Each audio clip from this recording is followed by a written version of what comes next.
আসসালামু আলাইকুম, ঈদ মুবারক। স্বাগত জানাচ্ছি আরটিভি রাতের সংবাদে। আপনাদের সঙ্গে আছি আমি নাবিলা হাসান। টানা বৃষ্টি উজান থেকে নেমে আসা পাহাড়ি ঢলে তলিয়ে গেছে সিলেট, সুনামগঞ্জ ও মৌলভীবাজারের বিস্তৃত এলাকা। পানিবন্দী কয়েক হাজার মানুষ। চলমান বন্যা পরিস্থিতি বিবেচনায় সিলেটের সব পর্যটন কেন্দ্র অনির্দিষ্টকালের জন্য বন্ধ ঘোষণা করেছে প্রশাসন। এদিকে উজানের ঢল আর ভারী বৃষ্টিতে কুড়িগ্রামের নদ নদীর পানি বাড়ছে। স্বল্পমেয়াদী বন্যার আশঙ্কা জানিয়েছে পানি উন্নয়ন বোর্ড পাওবো। জেলা প্রতিনিধিদের তথ্য ছবিতে মৌসুমী রহমানের ডেস্ক রিপোর্ট। রাস্তাঘাট, দোকানপাট আর বাসাবাড়ি সবই তলিয়ে গেছে উজানের পানিতে। তীব্র ভোগান্তিতে সিলেট, সুনামগঞ্জ ও মৌলভীবাজারের মানুষ।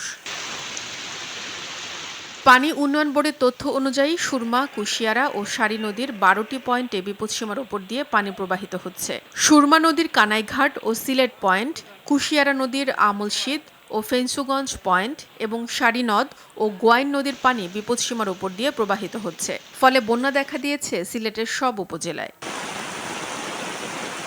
টানা বৃষ্টিতে সিলেট নগরীতে সৃষ্টি হয়েছে তীব্র জলাবদ্ধতা। আবহাওয়া অফিসের তথ্য অনুযায়ী একদিনে সিলেটে বৃষ্টিপাত হয়েছে 153 মিলিমিটার। আকস্মিক বন্যায় সুনামগঞ্জ সদর, দোয়ারা বাজার, ছাতক ও শান্তিগঞ্জ সহ নিম্নাঞ্চলের বাসিন্দারা বেশি বিপাকে। মানুষের এই স্মৃতিতে যে 2022-এর যে বন্যা, ঠিক 17 তারিখেই কিন্তু আজ আমরা বাসাবাড়ি ছাড়ছিলাম। অনেক আশ্রয় জায়গা নাই, কি তখন মনে স্কুলে গেলাম, বাচ্চার বাপও অসুস্থ, প্রচুর পরিমাণ পানি বাড়তেছে। খুব কষ্টের মাঝে আছে মানুষ, মেঘে বিঘা রাস্তা আসতেছে, বাচ্চা কাচ্চা লইয়া হঠাৎ ধরে পানি আইছে। রাত্রে মানুষ ঘুমাইছে বা রাস্তা ঘুমানি হঠাৎ পানি আইছে। সুরমা নদীর পানি সকাল থেকে ছাতক পয়েন্টে 137 এবং সুনামগঞ্জ শহরের নবীনগর পয়েন্টে 48 সেন্টিমিটার উপর দিয়ে প্রবাহিত হচ্ছে। যেহেতু উজানে এখন পর্যন্ত পানি বৃদ্ধি পাচ্ছে, সুতরাং বন্যা পরিস্থিতি আরো অবনতি হবে।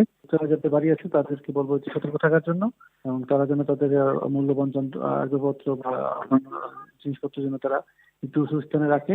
ভারত থেকে নেমে আসা পাহাড়ি ঢলে দ্রুত বাড়ছে মৌলভীবাজারের মনু, ধলাই, কুশিয়ারা, জুড়ি, কন্টিনালা, ফানাই সহ বিভিন্ন নদ নদীর পানি। পাশাপাশি রয়েছে নদী ভাঙনের শঙ্কা। কিছু কিছু এলাকায় পানি প্রবেশ করায় দেখা দিয়েছে বন্যা আতঙ্ক। পানি বাড়তে থাকায় বন্যা আতঙ্কে নির্ঘুম রাত পার করছেন মানুষ। বিবিসি বাংলার প্রতিবেদনের তথ্য অনুযায়ী 2022 সালের জুনের মাঝামাঝি সময়ে সিলেট, সুনামগঞ্জের বন্যায় প্রায় 30 লাখ মানুষ ক্ষতিগ্রস্ত হয়েছিল। এছাড়া গত মাসে ঘূর্ণিঝড় রেমালের প্রভাবে বৃষ্টি ও পাহাড়ি ঢলে তীব্র ভোগান্তিতে সিলেটবাসী। মৌসুমী রহমান, আরটিভি। ঈদের দ্বিতীয় দিনেও রাজধানীর বিভিন্ন স্থানে কোরবানি হয়েছে। হাতিরপুল, সিআর দত্ত রোড এবং পুরান ঢাকা সহ বিভিন্ন এলাকায় দেখা যায় কোরবানি দিতে। এলাকাটিতে রাস্তার ডিভাইডারে কোরবানির বর্জ্য ফেলায় তা দুর্গন্ধ ছড়াচ্ছে। অনেক জায়গা বিচ্ছিন্নভাবে কিছু বর্জ্য পড়ে থাকতে দেখা যায়। কাউন্সিলররা জানান, প্রথম দিনের শতভাগ বর্জ্য নির্ধারিত সময়ের আগে পরিষ্কার করা সম্ভব হয়েছে। দ্বিতীয় দিনে যেসব কোরবানি হয়েছে সেগুলোর বর্জ্য সরিয়েছে পরিচ্ছন্ন কর্মীরা।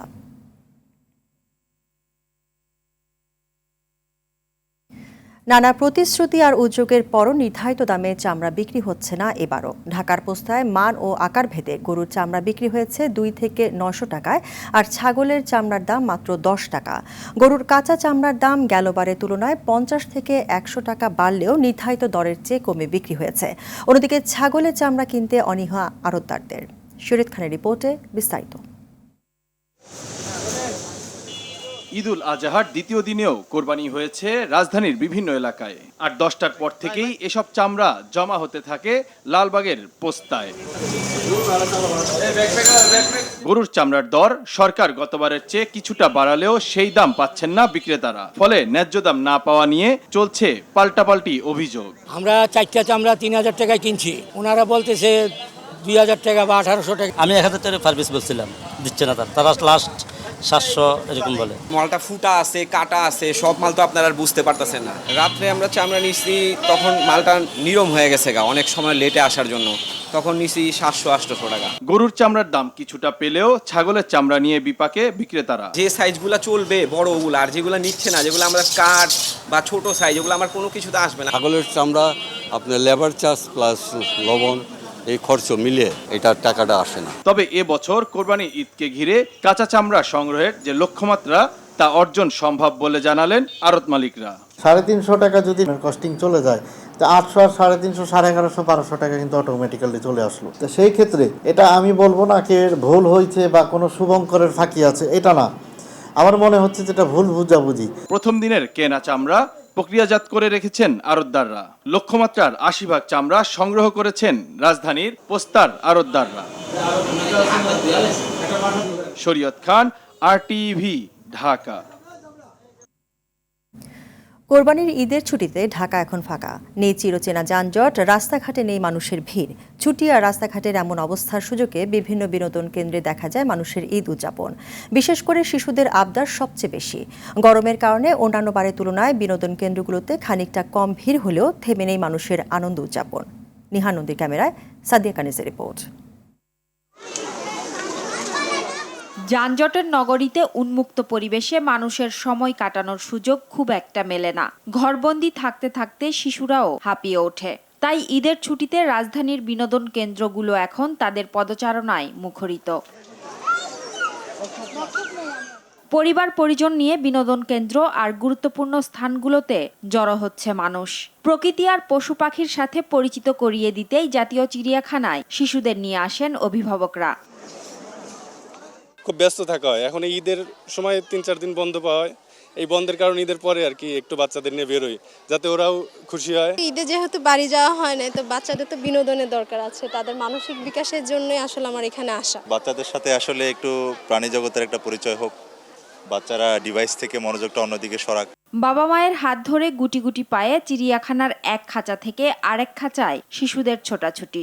বাঘকে নিয়ে তাদের আগ্রহ ছিল সবচেয়ে বেশি। বাঘে মাংস খাচ্ছে, ভালো লাগলো। বাঘ দেখেছি, কাকে দেখেছি, আজকে যে মাত্র বাঘ দেখলাম, ভাল্লুক দেখলাম, সিংহ দেখলাম, এসব ভালোই লাগলো। শ্যামলীর শিশু মেলায়ও দেখা মেলে তাদের আনাগোনা। বিভিন্ন রাইডে উঠে আনন্দে আত্মহারা এসব কচিকাচারা।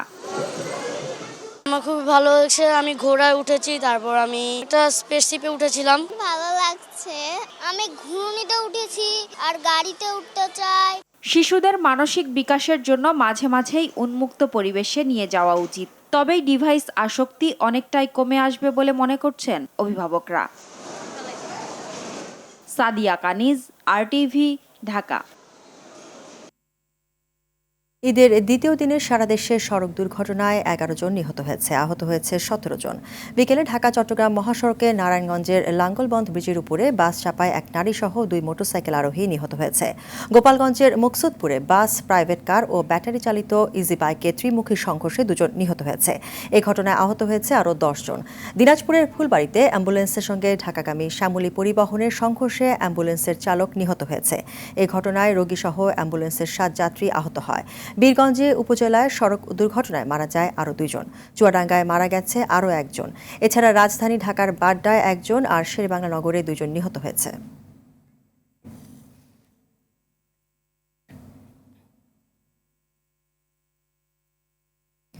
মিয়ানমারকে উস্কানি দেওয়া হবে না, তবে আক্রমণ হলে উচিত জবাব দেওয়ার হুঁশিয়ারি দিয়েছেন আওয়ামী লীগ সাধারণ সম্পাদক ও সেতুমন্ত্রী ওবায়দুল কাদের। দুপুরে ধানমন্ডিতে দলীয় সভাপতি রাজনৈতিক কার্যালয়ে সংবাদ সম্মেলনে এই কথা জানান তিনি। এ সময় মিয়ানমার বিষয়ে দেশের সার্বভৌমত্ব কোথায় আঘাতপ্রাপ্ত হয়েছে তা দেখানোর জন্য বিএনপি মহাসচিব মির্জা ফখরুল ইসলাম আলমগীরকে চ্যালেঞ্জ ছুড়ে দেন আওয়ামী লীগ সাধারণ সম্পাদক। এ সময় ওবায়দুল কাদের আরও বলেন, 10 ভাগ মূল্যস্ফীতির সমস্যা আছে, তা অস্বীকার করার উপায় নেই, তবে সরকারের আন্তরিকতা ও চেষ্টায় প্রতিকূল পরিস্থিতি মোকাবেলার চেষ্টা করছে।